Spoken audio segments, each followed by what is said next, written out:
The hardest question in all of human existence: if God is good and all-powerful, why does he allow evil and suffering?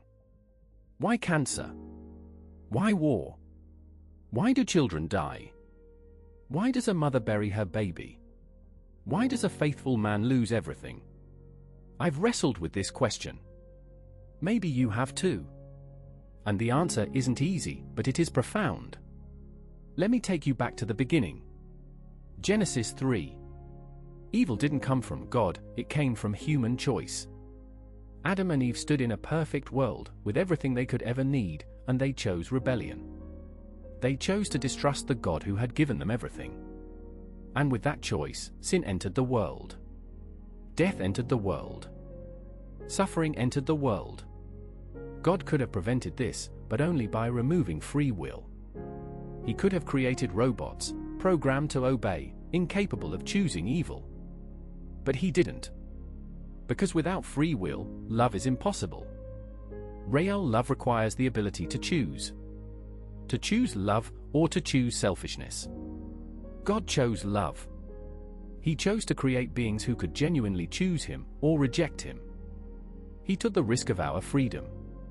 But here's the deeper truth, the truth that changes everything: God doesn't just allow suffering. He enters into it. He doesn't stay distant. He doesn't watch from afar. Romans 8 verse 28, and we know that in all things God works for the good of those who love him. Notice what it doesn't say. It doesn't say all things are good. Cancer isn't good.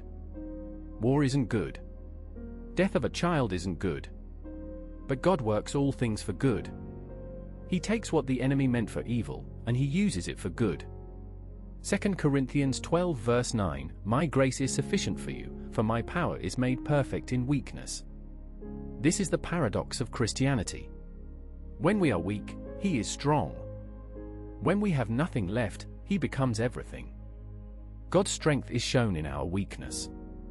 And Jesus entered into suffering fully. He didn't stay in heaven, watching from a distance. He became one of us. He was born in a stable. He knew hunger. He knew rejection. He knew betrayal. His best friend denied him. The crowds that cheered him turned against him. He was beaten, mocked, spit upon, nailed to a cross. He suffered. He died.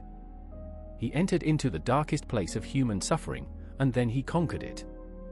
The resurrection isn't just a happy ending. It's the proof that suffering doesn't have the final word. Death doesn't win. Pain is not eternal. Revelation 21 verse 4, he will wipe every tear from their eyes. There will be no more death or mourning or crying or pain. This is the promise. The problem of evil is real. The pain is real. But the solution is real too. The cross. The resurrection. The promise of a new heaven and a new earth where suffering is gone forever. God allows suffering now, not because he is cruel, but because he has a plan. A plan that includes our freedom. A plan that includes redemption. A plan that will end in a world without tears. And one day, when we stand in that world, we will look back at our suffering, and we will say, he was faithful. He was good. He never left me. And it was worth it all.